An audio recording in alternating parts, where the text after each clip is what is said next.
Thomas. Bonjour. Enchanté de vous avoir sur le plateau de Zone Télé pour cette émission sur Vis-à-vis. Donc, vous appelez Zolma, Voilà, oui. de prénom Jérôme. Jérôme.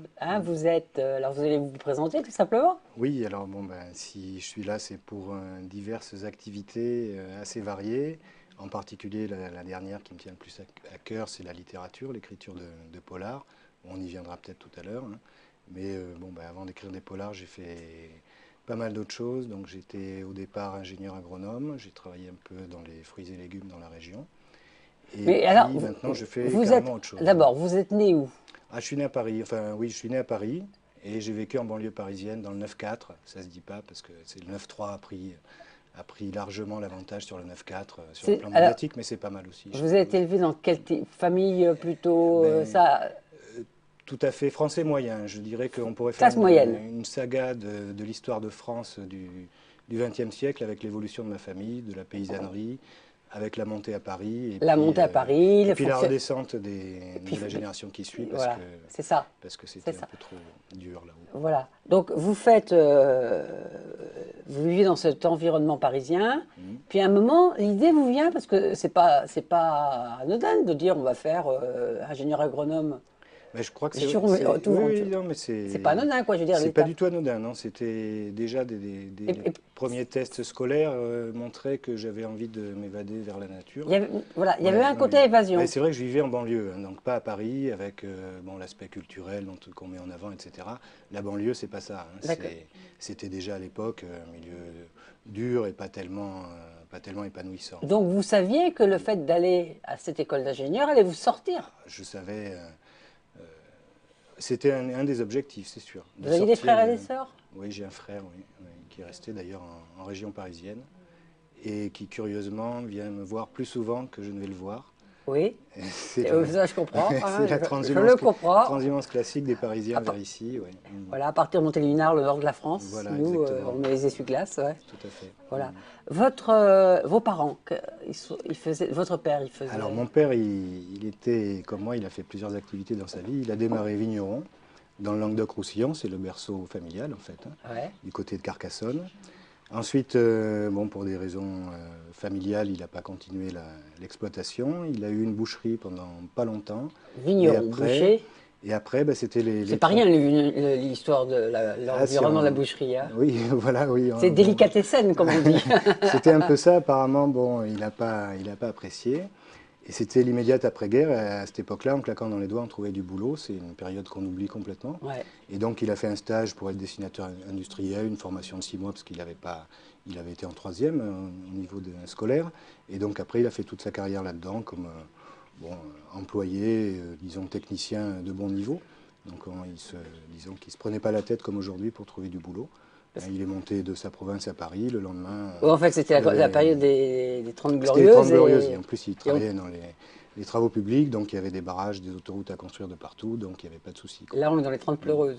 Voilà, oui. Oui, je mets ça dans un bouquin. Même j'emploie un terme encore un peu plus vert. Je parle des 30 merdeuses. Oui, les 30 merdeuses. Mais malheureusement, on ne sait pas si elles vont s'arrêter à 30. On fera un parce bip que- sur Voilà. la bande sonore. Alors, votre maman, elle travaille? Non, elle était couturière à façon. Elle travaillait pour des maisons qui commandaient Ouais. de la confection, quoi, qu'elle faisait ça à domicile. Et puis elle a arrêté au bout d'un moment pour élever ses enfants, comme on dit. D'accord, vous étiez combien de frères et On sœurs? était deux. Deux, d'accord. Et donc, vous passez ingénieur agronome, Oui. agronome, Agronome, oui. Ouais. Hein Mm. et pour arriver après à changer de métier, donc. Alors maintenant, oui, j'ai complètement changé. Vous ne J'ai pratiquez exercé, plus? non, j'ai exercé 18 ans et maintenant je suis professeur des écoles, comme on dit, instit, quoi. Un site. Voilà. Et cette idée de passer enseignant éducatif, Bon, c'est vrai que l'aspect social m'intéressait beaucoup quand même depuis longtemps.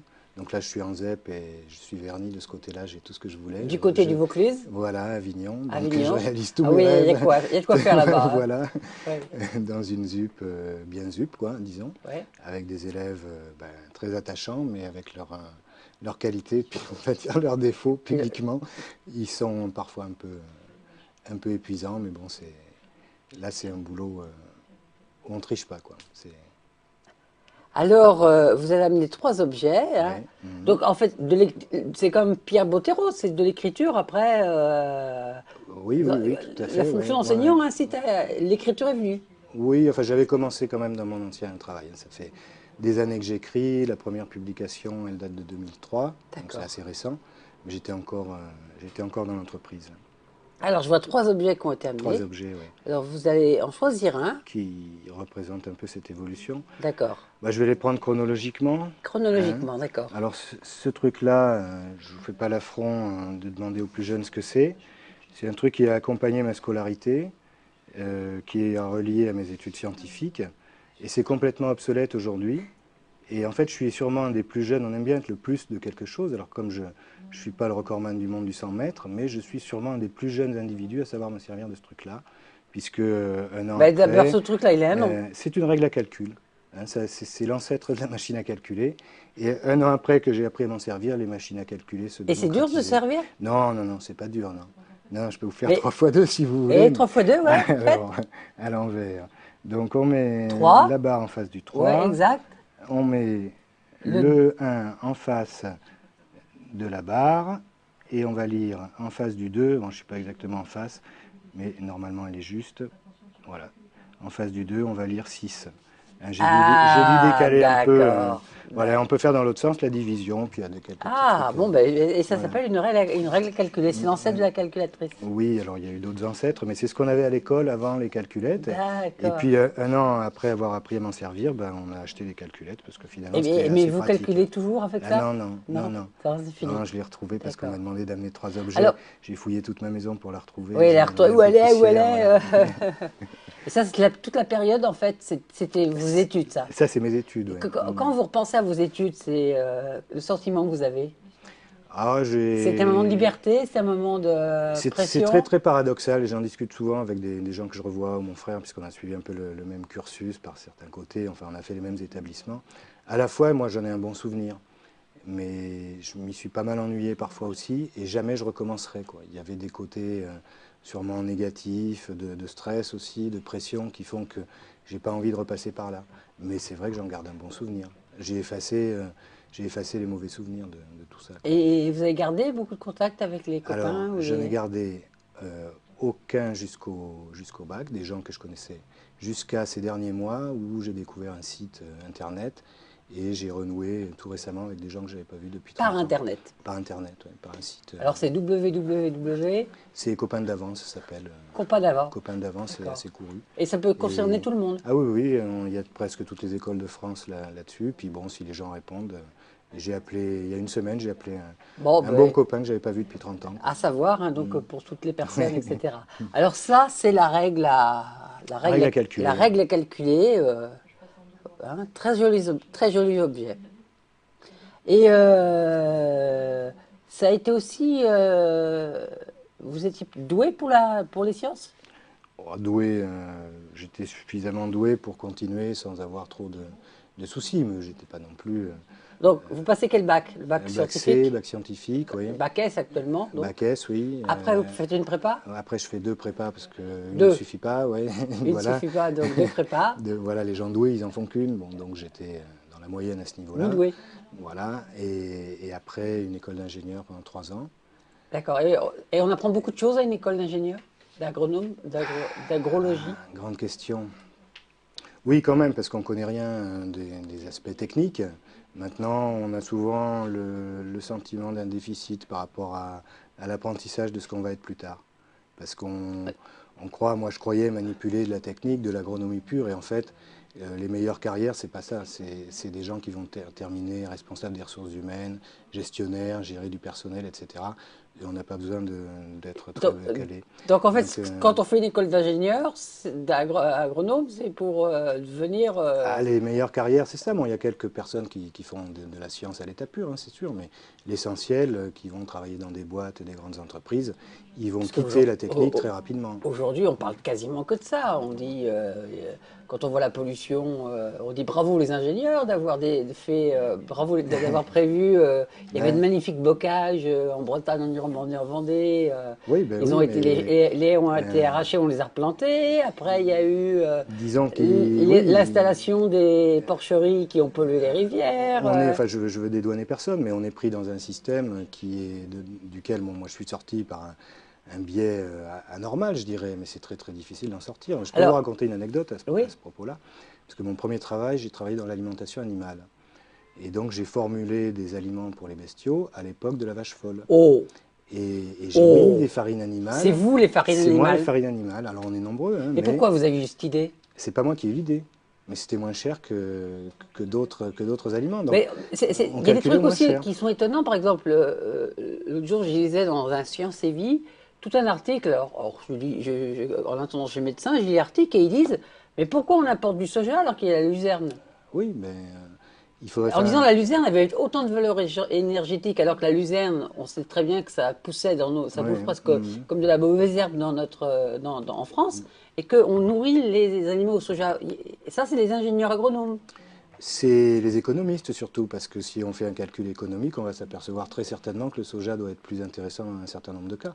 C'est tout. Hein, Donc les paramètres économiques sont ah oui, centrales, ils étaient, centraux. ils centraux, oui. Et oui, oui, centraux. Centraux. Maintenant que je suis instit, je vais pouvoir dire Pardon. centraux. Excuse- Donc c'est ça qui prime jusqu'à maintenant. Bon, si on s'aperçoit qu'on doit faire autrement, j'espère qu'on va infléchir un peu la façon de faire, mais bon, pour l'instant, on en est encore là, quoi. Ouais, et puis on a vu aussi l'échec de Grenelle, la français, qui s'est traduit par un grand Ouais. projet de révolution internationale sur l'environnement et le réchauffement planétaire, d'aboutir à un moratoire jusqu'en 2008 sur les OGM, quoi. Oui, bah, de toute façon, C'est-à-dire, c'est des grandes messes qui ne servent pas à grand-chose, on le sait, mais ça fait plaisir à ceux qui vivent par l'image, parce que celui qui travaille dans son petit coin à faire quelque chose, il n'est pas... qu'est- qu'est-ce que vous avez à conseiller aux gens par rapport aux fruits et légumes? Par rapport aux fruits et légumes, acheter bio. Acheter bio, franchement. Ah oui, oui, oui, franchement. Franchement, Oui, oui, hein, franchement. on Ah est oui, voilà, d'accord. là, je suis... Il ne faut pas acheter dans les Lidl, essayer d'éviter quand on n'a pas même d'acheter dans les Lidl, il faut acheter bio.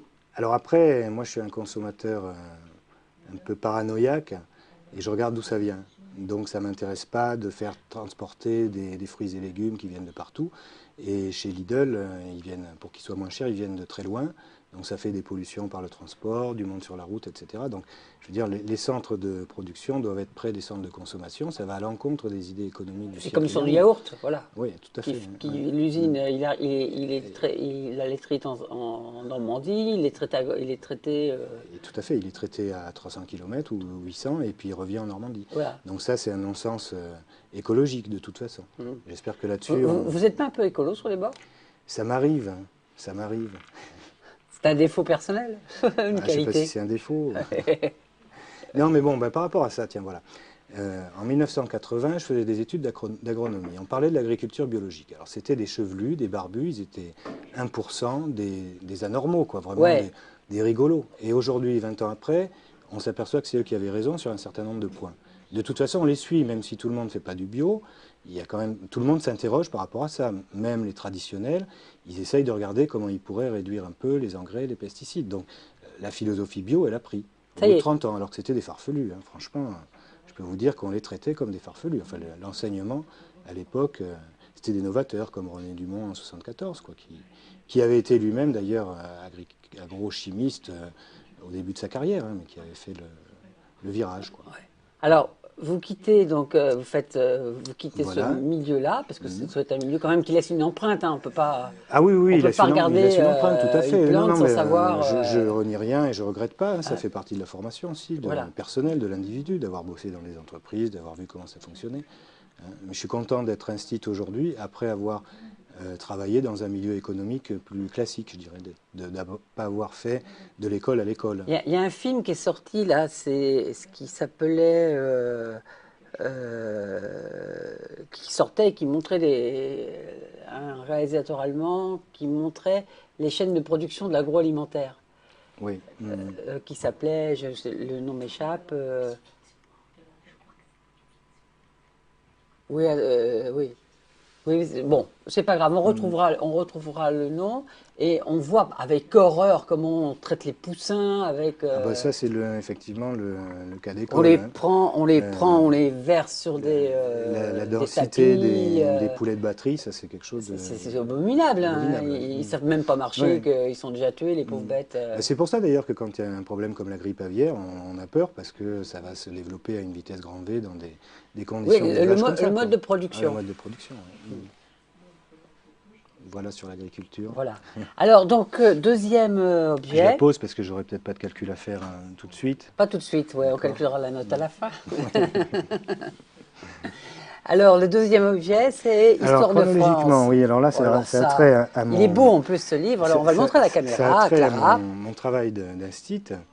Donc c'est un bouquin que j'ai retrouvé, ça date de 1910, hein. Histoire de France apprise aux enfants du CP en 1910. Alors je vais quand même vous en lire le premier chapitre, hein, s'il a été bien vu.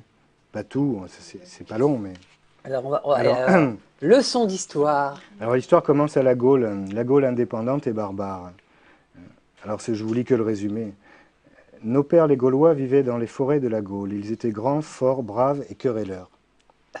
Ils aimaient la chasse, la pêche, les festins et la guerre. Leurs prêtres s'appelaient des druides. Voilà. Donc j'ai appris que mes ancêtres étaient grands, forts, braves et querelleurs. Voilà. Donc ça me dédouane quand je me dispute avec mon voisin. J'y peux rien, Donc, c'est génétique. Français, sachez que vous pouvez être grand, à répéter, querelleur, que ça Et fait partie de votre nature et de votre voilà. histoire. C'était marqué dans le livre d'histoire. Alors voici, là on a encore un truc. Non, je sais pas, c'est Mais je crois que je l'ai eu ce livre moi la aussi, Gaule hein. Je reconnais les images. la Gaule menaçait les Arabes. Alors je sais pas, Ah, là, c'était si la c'est Gaule qui menaçait politiquement les correct, Arabes. je sais pas si on va couper ça au Ouais. montage, je peux pas. Les Arabes voulaient conquérir la Gaule. Ah, Charles Martel, chef des Francs, les battit à Poitiers, 732. Ils reculèrent en Espagne, mais restèrent menaçants. Plus tard, Roland Trahy fut tué par eux à Roncevaux, le pauvre. Ouais. Voilà. Ouais. En plus, c'est des Basques qui l'ont tué. Donc Et en plus, on voit que c'est contre-vérité. illustré Oui, c'est illustré. par des dessins très, Oui, il y a très évocateurs. des Hein. dessins. Les Arabes ont des têtes de méchants, là, Les hein, têtes c'est des clair. méchants, voilà. Oui. Donc c'est une manière. Est-ce qu'on enseigne toujours? Non, non, ça a changé quand Ça a même. Ça a changé? changé, oui. Les Ouais, Arabes ouais. ne sont plus Ben, les. moi, je ne peux pas dire ça parce que sinon, je rentrerai plus dans la classe. Donc, Oui, parce que les élèves ils vont regarder après, ça c'est sûr. ben Hein. oui, mais non, mais... Donc ça alors, Alors oui, non, c'est moi, pour le... ce qui est étonnant, c'est quand même ce choix de faire instituteur, parce que vous avez fait l'IFM, Oui, alors, l'UFM. bon, ça c'était une période assez difficile de préparer l'UFM en travaillant, parce que j'ai pas arrêté de travailler, donc formation par le CNED le soir, etc. Donc ça prouve quand même une certaine motivation, parce que c'est dur.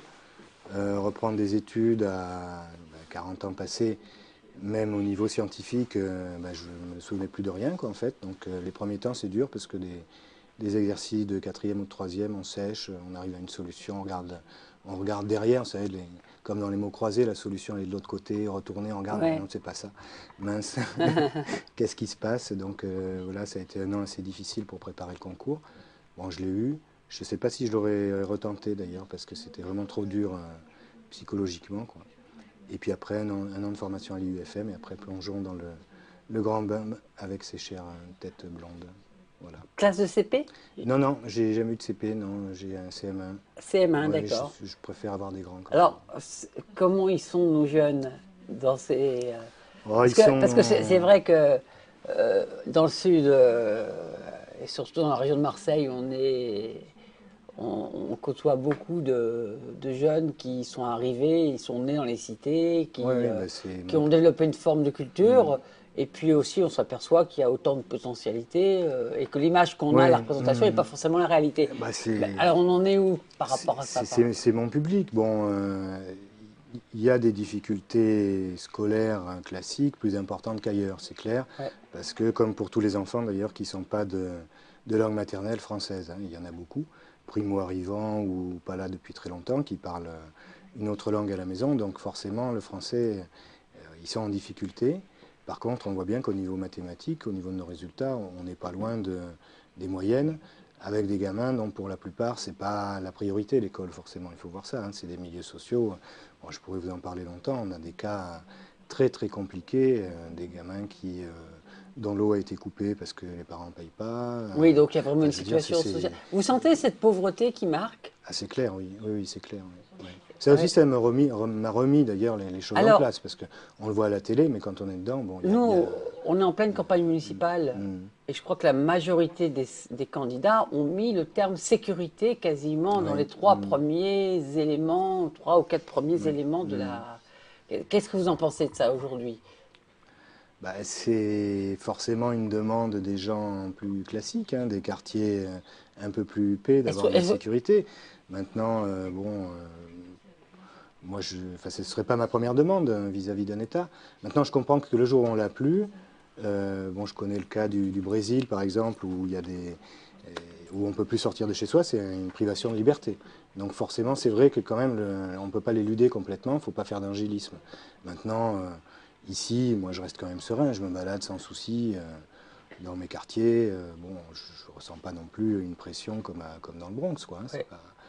Et est-ce que on a un système qui est adapté finalement par rapport est-ce que les institutions, parce que moi je vois, j'occupe aussi la fonction de parent d'élève, Mhm. et est-ce qu'aussi on fabrique pas nous-mêmes avec le corps enseignant parfois des difficultés de dire que ben, les parents font pas forcément partie de l'équipe éducative, que Ouais. finalement Mhm. entre le discours que je vais avoir à la maison, que la famille va avoir à la maison, et le discours qu'il va y avoir à l'école, il y a une espèce de non-communication quoi, établie, et qu'on n'a pas ici quelque chose de fort. Quoi, vous le ressentez comme ça, vous? Oui, alors d'autant Est-ce- plus que moi j'arrive dans ce milieu à l'âge adulte, hein, et je sais que mes collègues jeunes, leur plus grosse difficulté, c'est pas forcément les enfants, c'est les relations avec les parents, d'adulte à adulte ou d'adulte même plus âgés qu'eux, hein, parfois.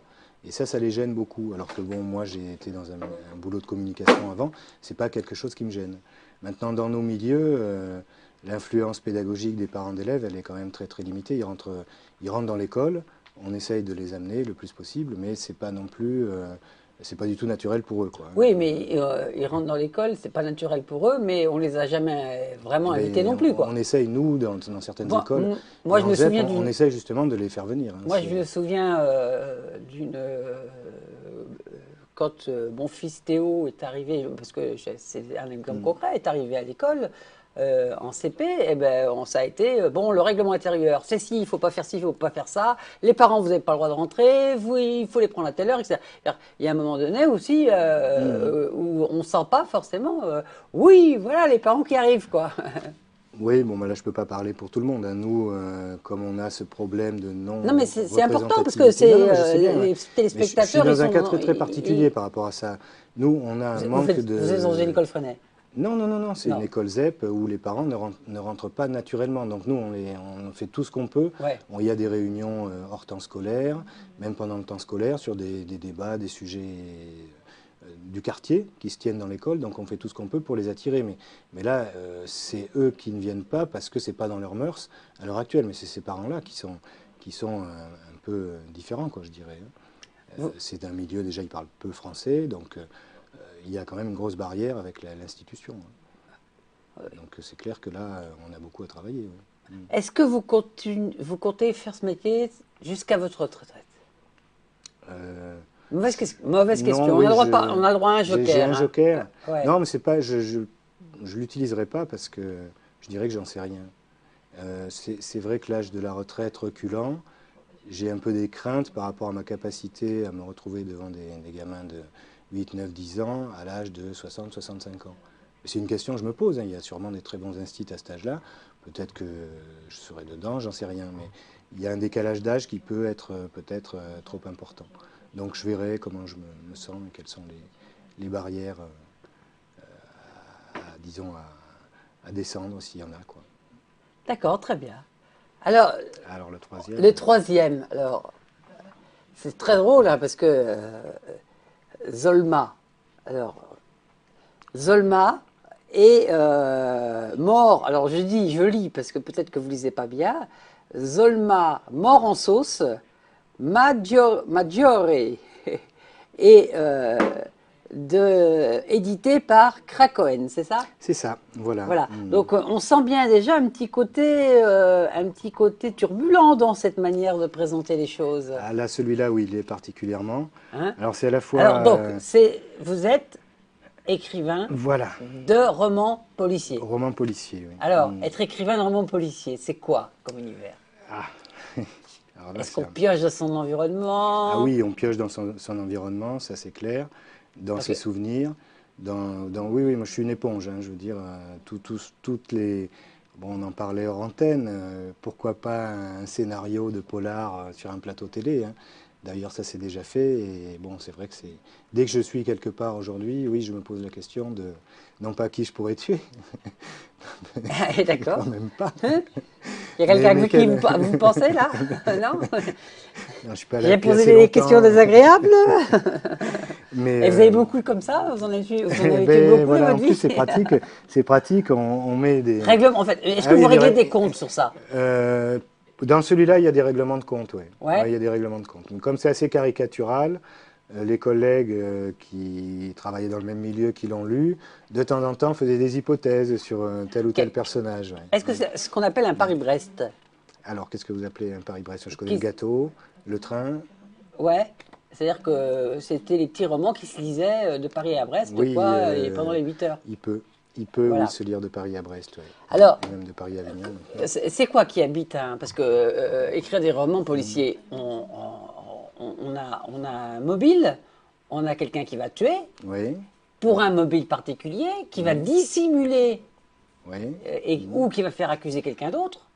oui, c'est Pour pas se mal dé- ça. Oui. hein, c'est pas mal. Hein. Ouais. Et au dernier moment, on va créer un suspense qui va faire que on révèle. Alors, c'est quoi cet imaginaire là? Racontez-nous comment ça se passe à l'intérieur. Ouh là là. Et c'est écrit vous écrivez le soir, vous écrivez Oui, la j'écris nuit? le soir, pendant les Sur vacances votre Mac scolaires maintenant. Oui, c'est pas un Mac. C'est pas une pub. Hein. C'est pas un Mac, non. Donc, N'achetez pas Mac. Hein. oui, le soir, la nuit, c'est le. Alors, les périodes de création comment, de Ça genèse, ça des naît- genèses des idées, Ouais. je commence à pouvoir même presque l'expliquer, je crois, scientifiquement. Enfin, c'est quelqu'un Ah, qui m'a ça y est, expliqué la ça. règle revient. La règle revient. Oui. C'est les nuits d'insomnie vers 3 heures du matin quand on se réveille. Alors en fait, on m'explique que c'est un peu comme quand on rêve, on sort du rêve et la censure n'existe plus dans le cerveau. Hein. Le cerveau, Freud l'y divisait en deux parties, le conscient et l'inconscient, avec au milieu une porte qu'il appelle la censure. Là, je vous parle, je ne vous dis pas tout ce que j'ai envie de dire parce que sinon, voilà, ça Puis se il y fait a pas. le CSA, Hein. puis de toute façon, ça, on ne pourrait pas le passer. Exactement. Donc par contre, à 3 heures du matin, quand on se réveille, ça n'existe plus. Et c'est là que les idées viennent le plus. Et j'ai d'autres circonstances, c'est quand je fais un peu de course à pied. Et quand on court, on sécrète des endorphines. Et le cerveau, il n'est plus dans le même état. Vous écrivez comment? Alors j'écris à l'ordinateur. Alors, et ça vient? Directement. Et ça vient quand les idées sont là, ça vient. C'est-à-dire oui, que ça vient. c'est un scénario qui naît et après donc va s'articuler autour Voilà. un squelette Ouais. et va s'articuler toutes les... C'est ça? Oui, c'est ça. Oui. D'accord. Le scénario est assez clairement bâti avant de partir. Quand même. Est-ce que vous avez quelqu'un en référence un écrivain que vous aimez particulièrement dans le monde du policier? Oui, Léo Mallet. Léo Mallet. Mm. Hein, vous seriez un des enfants de Léo Mallet Bah, ça a été dit si on- dans quelques critiques, donc c'est pas moi qui l'ai écrit. C'est vrai que ça me plaît bien quand on me dit ça. D'accord. Hein, par la gouaille parisienne, parce que je reste Alors- parisien. Et le fait que les bons sont pas des bons, les mauvais sont pas toujours des mauvais. Voilà, c'est un peu le côté clair-obscur. D'accord. Je suis pas manichéen. Quoi. C'est... Alors, on n'a pas le temps de lire parce que là, on a qu'une demi-heure, mais on aura peut-être le temps de reparler à l'occasion de rencontres d'écrivains. Hein. Tout à fait. Ouais. Et donc, votre prochain roman, Alors mon prochain roman, donc celui-là, il est particulier. C'est à la fois le premier et le dernier, puisqu'on vient de le rééditer, hein, devant le succès massif. oh, ça c'est Non, beau ça. j'exagère, il n'y a pas que il fallait le rééditer. Ensuite, entre deux, j'ai fait deux romans avec un personnage récurrent, une détective privée. D'accord. Et le suivant, qui est pratiquement au bout, là, c'est le troisième avec cette détective. Voilà. Et il y en a un quatrième en gestation? Non, parce que le troisième, je suis encore en plein dedans, c'est D'accord. pas fini. Donc, oui, en gestation, oui. C'est-à-dire qu'il y a deux idées, le cadre, qu'est-ce qui peut se passer, qui va tuer, mais pas plus, quoi. Il n'y a pas une ligne. Parce que D'accord. je suis trop dans le troisième, là. Donc il faudra pour vous suivre se connecter sur www.krakow.com. Oui, vous tapez D'accord. Zolma sur Google. Ou Zolma sur Google Et vous et arriverez, on aura tous les renseignements. Oui, absolument. Oui. Nous vous remercions toute l'équipe d'O2Zone parce qu'il faut savoir que s'il y a une caméra qui peut se tourner et montrer toute l'équipe du bénévole qui contribue à la réalisation de ces plateaux. Nous vous remercions de votre présence et puis c'est moi qui vous remercie parce que j'ai passé un bon moment. et puis on était très heureux de vous Ça avoir. m'oblige à réfléchir sur ce que je fais, donc Voilà, moi aussi très j'étais bien. très heureux de Eh venir. bien, à bientôt pour le prochain vis-à-vis et passez une bonne journée, une bonne soirée à tous. Au revoir. Au revoir.